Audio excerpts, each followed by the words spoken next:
Hello, this is wmpyr. For today's lesson, we're going to be focusing on the straight blast. Now, real quick, I need to say that this technique is my own technique.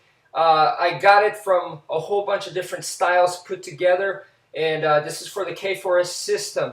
All right, now the important thing is the source does come from a whole bunch of different styles because that's the way how I like to do things. And the real lesson here is not so much the technique, but it's kind of like a textbook on how to cross-train. Okay, so the idea here is to get along with practitioners of all kinds of different styles and to be able to learn and benefit from them. That's the main message here. Okay, so let's start off with the actual technique. The base technique is this. All right, this is basic Filipino martial arts technique. Okay, so what we're doing here is we're throwing circular punches right here. Okay, and the important part is notice that I'm holding the sticks in a V shape. All right, if I hold it straight, the weapons can now collide, and I could also end up hitting my own arms. Okay, and that's what I don't want to do, especially if this is a bladed weapon. I don't want to dull my blade, and I definitely don't want to cut myself. So hold them in a V shape,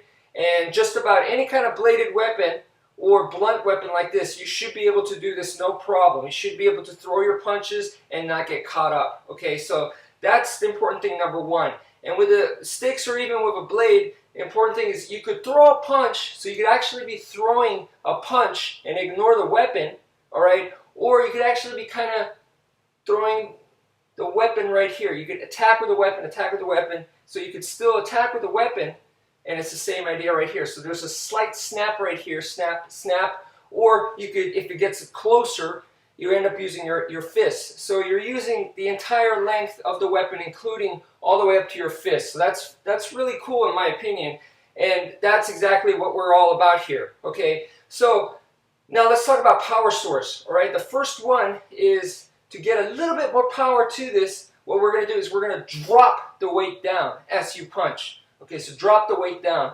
Now that comes from karate and boxing. So just those are my personal notes. I'm sure there's other styles that utilize this kind of power method. All right, so as you drop down, you get a little bit more power. Power source number two comes from pivoting. This is classic Filipino martial arts, boom, boom, where you pivot like this.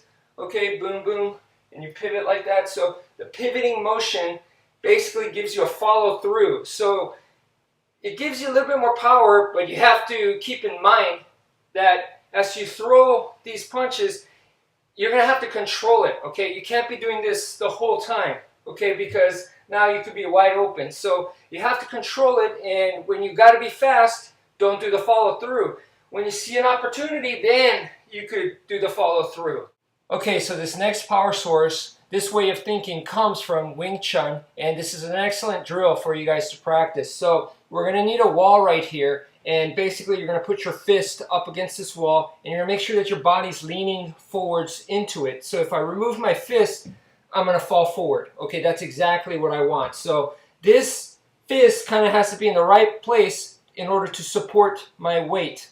Okay, and as I remove it, boom, it gets replaced by this one right here. And boom, because if not, I will fall forward, as you can see. So I am leaning, and boom. This has to be in the right structure, right position right here, and boom, and boom. So I'm also pushing back a little bit, okay? So what I'm working here is on structure and also recoil. As I master the recoil, then I'll be able to, after that, change it into forward projection. Okay, so that's the whole idea of this exercise. And also it does a little bit of skin conditioning as well.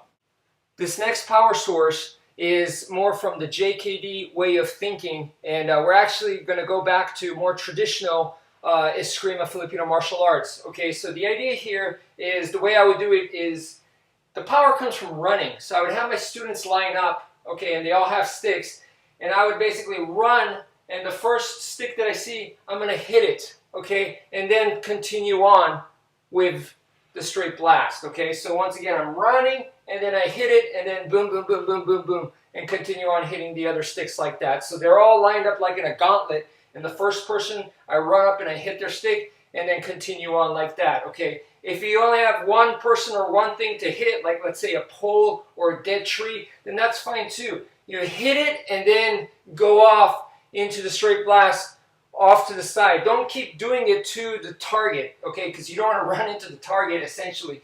So boom, hit the target as you're passing by, kind of like you're jousting. Okay, so you boom, you hit the target and then you continue on. Okay, so last but not least, I want to translate this technique now to empty hand. All right, so when we do that, okay, please keep in mind that the hands are still in this V position, so that if I am holding a weapon or weapons, all right, they're not going to get in the way. I'm not going to cut myself. I'm not going to hit myself. So I'm going to still continue that motion, boom, boom, boom, boom, and just get some reps in, okay? Feel the body mechanics, see that they are circular motions, okay? So they should feel nice and natural to you. Okay, so from here, what you can do is break it up into combos. So you go 1, 2, 3, and then take a small break, 1, 2, 3, 1, 2, 3, 1, 2, 3, 1, 2, 3, 1, 2, 3, 1, 2, 3. You see that? Break it up into combos, okay? It's a little bit more realistic. Now another thing that we can do is we can go 1, 2, 3, palm slap to the ear to mess with their equilibrium, okay? 1, 2, 3, palm slap. 1, 2, 3, bam. 1, 2, 3, bam. 1, 2, 3, bam. Okay? The next exercise that I want to go into is 1, 2, 3. Instead of a palm slap, we're going to grab. Grab the head and boom, go into an elbow. Okay, so 1, 2, 3, boom. Okay, 1, 2, 3, grab, elbow strike, and notice how I tuck my elbow in. Very important. And then I could continue 1, 2, 3, grab, elbow strike, 1, 2. See how the transition's very smooth right there? So you go 1, 2, 3, grab, elbow strike, 1, 2, 3. You want it to flow like that, okay? Now, the reason why we want that is, first of all, right here, with the palm slap, we could do a palm slap and then grab, all right? You can combine the two if you can. If you can do it, great. But greedy necessarily isn't going to always be better, all right? So you go for that. You're going for the elbow strike right here, okay? And there's a chance that this person is going to be able to get out of it, or maybe it only clips them barely. So now they move off and they're going to come back with a haymaker. All right, so if I throw my elbow like this and I'm hoping that they're knocked down, I might get hit by the haymaker. So I go boom right here, immediately go into the follow-up right there. All right, so bam, if this doesn't work, okay, I can immediately chase back and keep the pressure on them. So the idea here is that a good strategy, a good plan allows for failure, and that's what we're doing here. So from right here, we go 1, 2, 3. Include this if you can, the palm slap if not. The main idea is to grab, do the elbow, all right? Let's say this guy is a very big, strong guy, very tough guy. Land the elbow, nothing. He just does this and he's still standing right here. So now it's too close for me to throw a punch because he's right here, okay?